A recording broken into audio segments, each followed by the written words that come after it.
Penyebab Luis Milla belum diizinkan pimpin sesi latihan Persib Bandung. 3 pemain Persib dipanggil Sinteyong, begini respons asisten Luis Milla. Pertahanan Persib buruk, begini respons pelatih baru Luis Milla. Persib Bandung sejauh ini belum bisa dilatih oleh Luis Milla meski juru taktik asal Spanyol tersebut sudah resmi menandatangani kontrak dengan tim berjuluk Pangeran Biru tersebut. Alasannya karena pelatih berpaspor Spanyol itu harus menyelesaikan urusan kartu izin tinggal terbatas, KITAS, untuk bisa melatih langsung Persib Bandung. Budiman sendiri masih belum tahu kapan Milla mulai membesut tim Persib. Dirinya mengaku belum mendapat kabar terkait hal tersebut. Sementara belum ada kabar, belum ada komunikasi karena memang belum bergabung, tambahnya.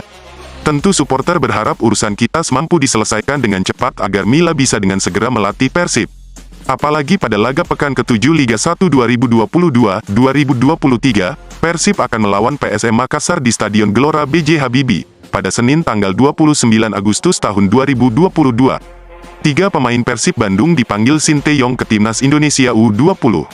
Ketiganya yaitu Kakang Rudianto, Robi Darwis, dan Ferdiansyah. Caretaker Persib, Budiman Yunus merelakan ketiganya membela Timnas Indonesia U20. Asisten Luis Milla di Maung Bandung kelak itu mendukung penuh. Saya cukup senang ada pemain muda kami yang dipanggil ke timnas karena tujuan main sepak bola kan ingin bermain di level paling tinggi. Ujar Budiman, di timnas, itu berarti level tinggi. Jadi, itu suatu kesempatan buat mereka. Jangan disia-siakan kesempatan itu, katanya menambahkan. Apalagi untuk Robi ini kesempatan bagus buat dia bisa bermain di level tinggi. Menurut saya, Robi memang layak masuk timnas, tutur Budiman.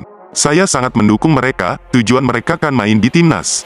Kami harus dukung, jangan disia-siakan, itu buat mereka, buat pelatih juga, imbungnya. Kekalahan Persib dari Bali United menjadi kekalahan yang ketiganya di BRI Liga 1 musim ini. Tentunya, dengan situasi demikian Luis Milla sebagai pelatih baru Persib Bandung, harus langsung berbenah khususnya di sektor pertahanan. Luis Milla mengatakan, untuk menghadapi situasi ini, ia berharap seluruh elemen tim harus bersatu. Terpenting kita harus bersatu dan bersama-sama melewati masa-masa tersebut. Saya percaya keluarga besar Persib termasuk dari fans akan mendukung kami, harap Milla. Luis Milla pun menegaskan akan membawa Persib menjadi lebih baik lagi di pertandingan berikutnya di Liga 1.